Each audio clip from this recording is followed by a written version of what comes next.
Bonjour à vous, moi c'est Gabrielle. Et moi, c'est Sophia. Bienvenue pour cette exploration approfondie des sources qui nous ont été partagées. Aujourd'hui, on se penche sur des articles récents des Échos. Alors, les chiffres semblent sourire au marché de la maison individuelle neuve. Il y a un rebond notable ce trimestre. Mais ces sources, elles nous poussent à regarder un peu plus loin que ce chiffre. Est-ce que c'est un vrai redémarrage ou juste un petit soubresaut dans un marché qui a beaucoup changé ? Creusons un peu. C'est exact. Le premier constat, c'est ça, cette hausse des ventes, plus 15,4% au premier trimestre 2025, par rapport à fin 2024. C'est pas mal quand même. Oui, en surface, ça paraît encourageant. Mais attention, faut tout de suite nuancer. On reste quand même 10,8% sous le niveau de début 2024. Ah oui, d'accord. Et surtout, les volumes globaux, ils restent très faibles historiquement. Les carnets de commandes actuels, ça suggère environ 47 800 ventes sur les 12 derniers mois, fin mai 2025. 47 800. Oui, c'est très très loin de la moyenne de long terme, qui est plutôt autour de 120 000 ventes par an, quoi. Ah oui, la différence est énorme. Donc, oui, un frémissement, mais sur un marché qui reste très contracté. D'accord, donc prudence. Alors, qu'est-ce qui explique ce léger mieux ? Et en même temps, qu'est-ce qui fait que ça freine toujours autant ? Ce petit rebond, il coïncide avec une légère baisse des taux d'intérêt immobiliers.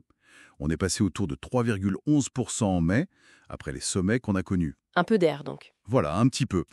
Les coûts de construction, eux, ils ont l'air de se stabiliser un peu, bon, même si ça reste élevé.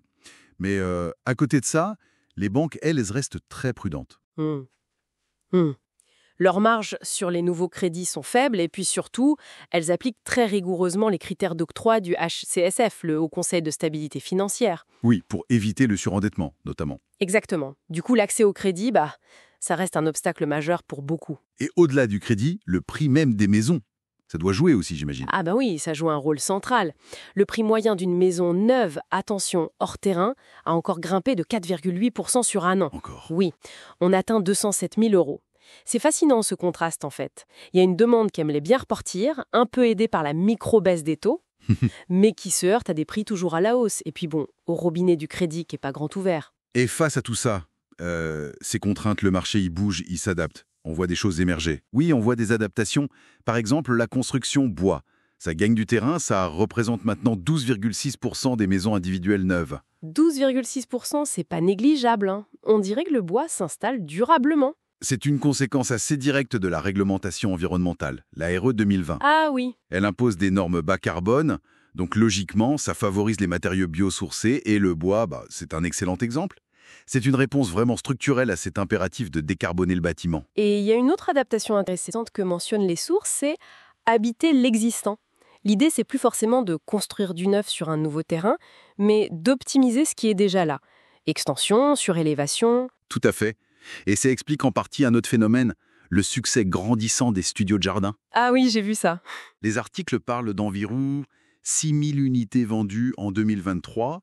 Souvent, c'est des petites surfaces, moins de 20 mètres carrés, pour simplifier les démarches administratives. Pratique. Bureau pour le télétravail, chambre d'amis. Exactement. Ou un espace pour un jeune. C'est un peu la micro-maison individuelle pour ceux qui ne peuvent plus s'offrir la grande maison classique, quoi. Là, ça devient vraiment intéressant. Ces solutions, on a l'impression qu'elles répondent à plusieurs défis en même temps, en fait. Absolument. Si on prend un peu de recul, ça répond à des enjeux majeurs. D'abord, la rareté et le coût du terrain constructible qui flambent.